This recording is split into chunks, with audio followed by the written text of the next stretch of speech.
Okay, so tēnā koutou YouTube.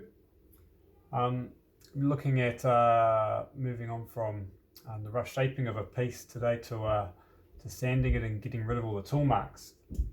So this piece here, I'll give you a close up. I'm going to be working on this today and show you what I do now. From this point I've carved, well, the last piece I was using was this hourglass bit here to smooth the edges around the sides here. So what I'm going to do is I'm going to go through and use some more tools to go to the next level of smoothness before I start hand sanding on this. But depending on what tools you've got and where you're at, when I first started moving on from this stage from the tools through to smoothing it off ready for polishing, so all I used was sandpaper. So you can go with that, just it can take a bit more work. I still use that. I try to be a bit more efficient these days with some other tools as well. So today we're going to be looking at using some more burrs with different grits. That's what I do. I'm going to be using some sandpaper, going to be using some sanding blocks, and some of this diamond cloth sandpaper, which is really good for the inside of the curves. Alright, so let's get set up and have a look at what it looks like with the tools. What I'm going to be doing is I'm going to work on the back. I'll just do this back side because there's a good groove in here, which would be good to try and get out. Then we can compare it with the front as well as we go along. Okay, so here we are with the next grit of hourglass burr on it. So I think this one here starts at 180. Then you've got 220, 400 and 600. So this here is 220 grit. So we're going to go through those levels there. Turn the water on.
So that was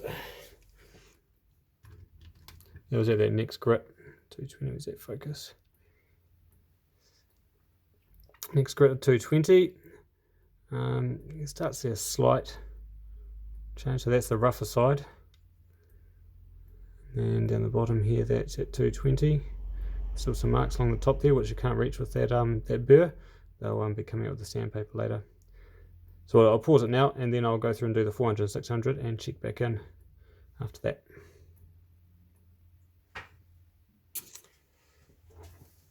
So I've done the 400 and 600 now.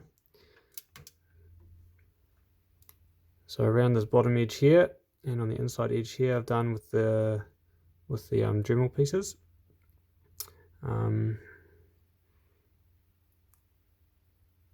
So we can see that big groove through there, which I'm going to deal with later. So that's the smooth side. I'm going to turn over to the undone side. So it's a little bit rough around there. I find using the Dremel pieces for this real good for inside work or real tiny detailed work where you can't really get in with the sandpaper. I have this set here, which I use the same principle for. You can see them in the back. I've got all of these burrs here, which create all different shapes, and they go from 120 all the way up to 600 as well. So that's the same principle. Particularly, like I'll use that for tricky and more detailed parts, like inside the whale's tail and stuff. So the goal with that was just try and get out any of the big tool marks, which would have taken ages. Or as many as I could. It would have taken ages with the sandpaper. It still is going to be bumpy through here. This is the side we've done it to actually. This is going to be a bit bumpy, but that will smooth out as we use sandpaper. Right, so let's move over to sanding. Okay, so I'm going to do a bit of hand sanding now with the paper and the sanding blocks. My first job, or one of my first jobs, is going to be to smooth out this ridge here. Now, you can use pens and stuff as a guide to see when you've got right down to the bottom of it. You could do the whole thing if you want to, but I use it for deep grooves, which I definitely want to get out. So I just colour that in, so I know that there's going to be silver right in the bottom. So then where's that focus? When all the silver's gone, so you can see that groove really good now. When that silver's all out, I know it will be gone. And if I find any more grooves later on, I might use the pen again to do it. It doesn't need to be dry. The pen can work though. So this guy here, the 120 sanding pad, this one is the best at getting some force in on behind this. Could do the whole thing with this. I guess the thing with the sanding pad is they work really well at smoothing stuff off. They don't really contour or make nice curves.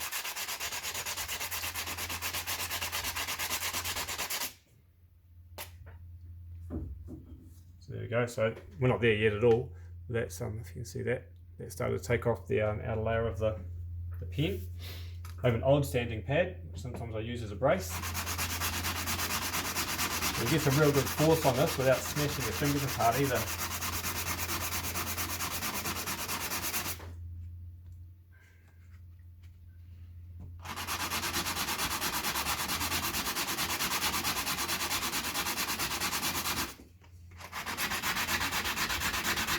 You have to be careful you don't break your piece. Make sure you're putting pressure in the right place. Right now I'm being very careful not to put pressure around the whale's tail, because that is a fragile part. Right, you can see here.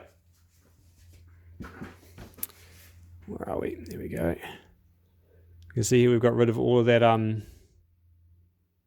that groove on the with the silver. And you can see the scratch marks heading in that up and down direction, heading that way. So what I'm going to do now is I'm going to use some more of this and just go. This doesn't really get into the inside very well. You could do a bit in there. I'm going to give it a bit of a tickle up around the outside with this guy. The sanding pads and the sandpaper are kind of interchangeable depending on the shape you have. They kind of achieve the same result. The more you use them, the more you work out how rough each of them are. 120 grit on this versus on the paper versus on the Dremel tools, they don't always line up exactly. I mean, in the same medium, it will go up in a good gradient, but 120 on here is almost like 80 on that, I find. And then 120 on that, it's a little bit finer. Again, I might show you. Here's our 120 Dremel. And this is 120 on the sanding pad. I wonder what that looks like up close. So you can see the size of the diamond bits there versus the size of the diamond bits there. I don't know if that's... Comes with having a go and working out how they all kind of fit together. I do find the sanding pads are really good for big flat talkies and stuff, flat surfaces. You get a lot done really quick with those. Okay, so that's level 1 now. Let's see if we can dry it off a bit and see what it looks like.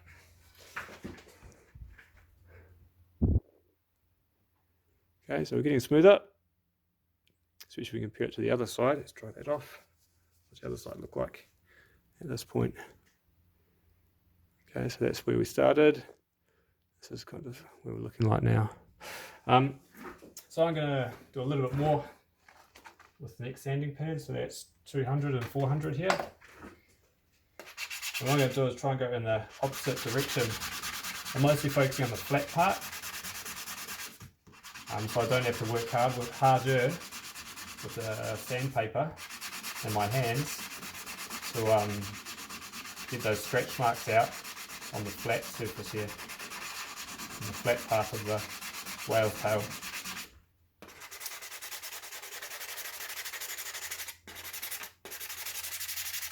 So I'm not going to spend too long on these ones. To get it right, when we look at it, you can feel that starting to get smoother. When we look at it, the scratch marks are heading in the opposite direction now, heading up and down instead of across. And we'll do it one more with the 400. Again, we're going to go back this way now. I do that for two reasons. One is I think it's a bit more effective as you go across the grain. That's my thinking. And also it's much easier to tell when you've finished that level of sanding, because all the scratches that you can still see should be heading in a certain direction.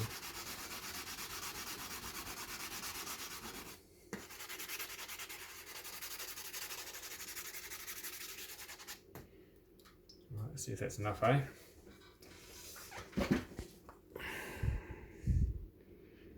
Okay. So we'll see all those scratches are gone, the vertical ones going up and down. But around the edge, around the bottom, which we'll kind of try and do the top half of that edge, still isn't quite there yet. That's what we're going to use the sandpaper for. If we turn it over, that's where we started. Those tool marks there. Alright, so not too long with the sanding pads. Now 80 grit, P80. This is where I spend most of my time. This is where you get your final shape from.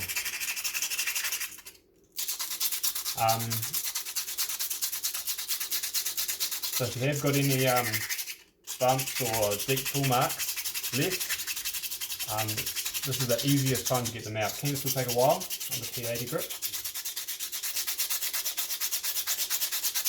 That's what I'm going for.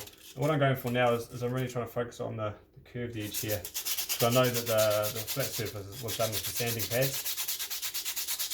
So that's kind of what we're looking for at this point. And we haven't done the inside yet either. That's what we're going to use this diamond cloth paper for. It's kind of like the same as sandpaper, but a lot more durable.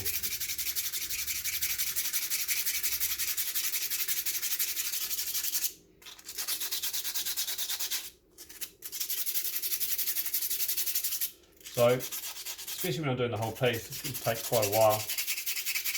And there's this is, I'm trying to get this one done for demonstration purposes. I'm just focusing on a little part of it. I don't want you to sit there watching me just sanding the whole time, so let's see if we can get this to a good point. That's it. So a little bit of sanding. Let's see what that looks like now.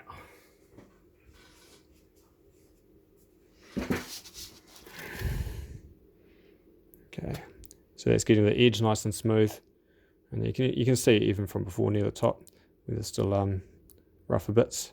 If we turn it over, okay, so we're starting to get that smooth. So what I'm going to do now is I'm going to pause the video. I'm going to do the same process, but with 180, 240, and then 400. There is grits in between. You can use all of them. I find that those having 4 stages like that up to 400 brings it up to a good enough level for polishing. For me, it's not a glass polish, it's more like a probably more like semi-matte polish. Okay, so I'll check back in and show you what that looks like after this. Okay, so I've had to go with the different sandpapers up to 400 now. So we can see that's starting to look pretty smooth around the outside there. There's quite a marked difference to the inside curve as well, which we're going to be working on now. So that's just been done with the Dremel tools, and this had the sanding done on it too. If you have a good look around, I don't think there's any tool marks left there. That's the goal anyway.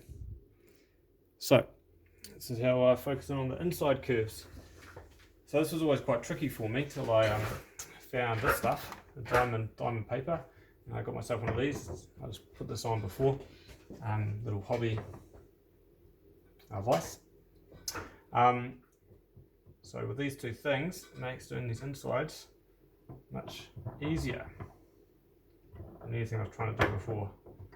Now again, like I was talking about before, you want to be careful with how you're vicing it so that you're not putting up pressure on fragile parts.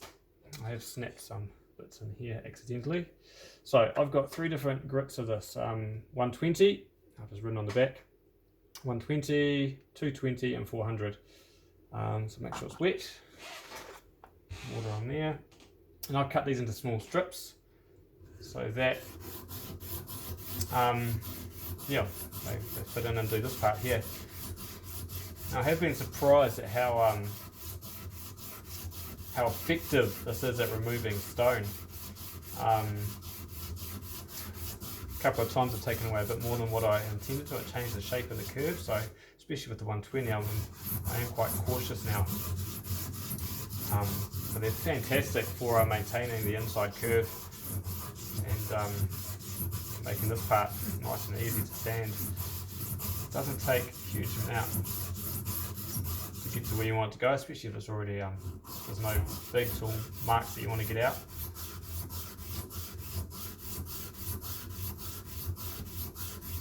It is expensive though, especially if you want the good stuff. I think this stuff I got from jadecarver.com in the States. And it's been really good. It's been awesome stuff. These are the first strips I've used. I've been using them quite a while. They're still in pretty good condition. In terms of, these are the first ones I've cut off and actually used. But it was expensive. So let's have a look, see how we're going with that. Just cleaning the stuff off. Dry it out.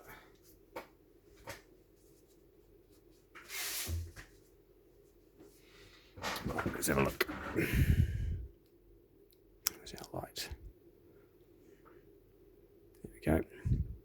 We'll see already it's not as smooth as the 400 from the sandpaper, but it's not supposed to be. I am starting to get a bit of sanding on the outside as well, and that's fine. I'll just go over this with 400 again at the end. Okay, so yeah, that's a massive difference, especially if we flip it over to just the rough tool marks from the shaping. If you just look at the inside curve from that to that, it's just with the 120 on the diamond paper. So I think we'll just do the 220 and the 400 with exactly the same process now. I think I'll just pause that. And we'll come back soon and see what it looks like. So here we are, having done the 400 grit with the diamond paper. As you can see, the wet and dry sandpaper has made that smoother than the diamond paper, which is all good. So my next step is going to be to go back over with this with the 400 again to get up to a uniform finish. I'm going to do my best that I can in here. And for the rest of it, I will be starting with the diamond paper and then finishing with the sandpaper, so I have to do that step again. But you can see the difference between the top here and even the whale tail at the end there and what we've achieved down here with those steps. If we turn it over, that was what it started like with the tool marks, and that's what we've got it to. And once that gone over all to that middle state, it'll be ready for the polishing, or the way I do it. So this is the way I do things at the moment. Yeah, just definitely want to mention that I'm by no means a master of this, just working it out as I go along. But again, when I first started out, and these are the sort of things which I would have loved to know, but I found it quite hard to find out about. So yeah, hope there's been something in here that's helped. And there is other ways to do this. I'm sure there is better ways too.